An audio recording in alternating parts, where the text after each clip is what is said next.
বিয়ে বাড়ির খাবার খাবো আর তোমাদের সাথে শেয়ার করবো না, সেটা কি কখনো হয়? তো হ্যালো আমার দুষ্টু মিষ্টু ফ্রেন্ডরা, আমি চন্দনা। আজ তোমাদের সাথে শেয়ার করব বিয়ে বাড়িতে গিয়ে কবজি ডুবিয়ে কি কি খাবার খেলাম। কিন্তু তার আগে শুনে নাও, বিয়েটা কার ছিল? বিয়েটা ছিল আমার পাড়ারই একটা ভাইয়ের বিয়ে। এদের কিন্তু একটা রিচুয়ালস হচ্ছে এখন। এটা ছিল রিসেপশনের সকালবেলা। তো এখানে নতুন বউকে নিয়ে একটা পুকুর ডেঙাতে হবে। তো এখানে কিন্তু এই রিচুয়ালসটা করতে করতে আমরা সবাই হাসি ঠাট্টা করছিলাম।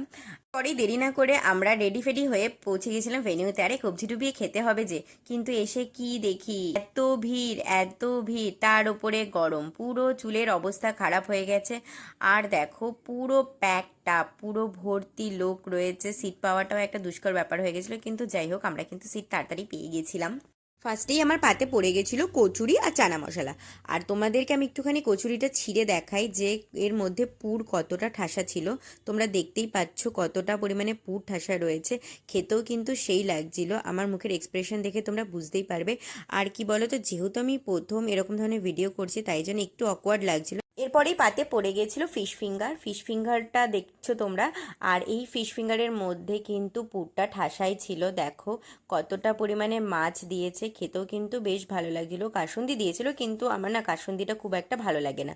তারপরে পেঁয়াজ দিয়ে এটাকে ফিনিশ করতে না করতেই পাতে চলে আসবে বিরিয়ানি পড়ে গেছে। আর দেখো, এটার জন্য আমরা সেই কখন থেকে ওয়েট করছিলাম। কেন বলো তো ওয়েট করছিলাম? কারণ যখনই বিয়ে বাড়িতে ঢুকেছি তখনই কিন্তু নাকের মধ্যে শুধু বিরিয়ানি, বিরিয়ানির গন্ধ ম ম করছিল। পুরো বিয়ে বাড়ি বিরিয়ানির গন্ধে ম ম করছিল, যার জন্য আমরা অপেক্ষা করে বসেছিলাম। তো পাতে কিন্তু দিয়ে দিয়েছে বিরিয়ানি আর একটা ঠামড়া সাইজের আলু। আমার কিন্তু বিরিয়ানিতে মাংস না হলেও চলে, কিন্তু আলু চাই। আর দেখো কি সুন্দর দিয়ে দিয়েছে লাল লাল ঝাল ঝাল চিকেন। আমি কিন্তু মাটনের থেকে চিকেনটা একটু বেশি ভালো খাই। ভিডিও এডিট করতে করতে মুখে যে জল চলে আসছে আমার, আমি কি বলবো তোমাদেরকে। আর তোমাদেরও কি আমার ভিডিও দেখে মুখে জল চলে আসছে? তাহলে তোমরা মুখের লালাটাকে প্লিজ মুছে নাও, কারণ আমি তোমাদেরকে এটা শেয়ার করতে পারবো না বা দিতে পারবো না। আর দেখো এদিকে আমার পাহাড় সমান থালা দেখে বুঝতে পারছো আমি প্রচণ্ড খাই না, আমি একটুখানি খাই। যেহেতু ক্যামেরাটা এরকমভাবে ধরা হয়েছে তাই জন্য এরকম মনে হচ্ছে। আর তারপরে দেখো লাস্ট পাতে আমার সব থেকে বড় দুঃখ, মাংসের হাড্ডি চিবিয়ে খেতে পাচ্ছি না, যেটার জন্য আমি অ্যাকচুয়ালি মাংস খাই না, হাড্ডি খাই। আর চাটনি পাঁপড় মিষ্টি তো রয়েছেই। তার সাথে সাথে কিন্তু আমি একটু একটু করে মাংস খুঁটে খুঁটে খাচ্ছি, কারণ আমার কষ্ট হচ্ছে, হাড্ডি খেতে পাচ্ছি না।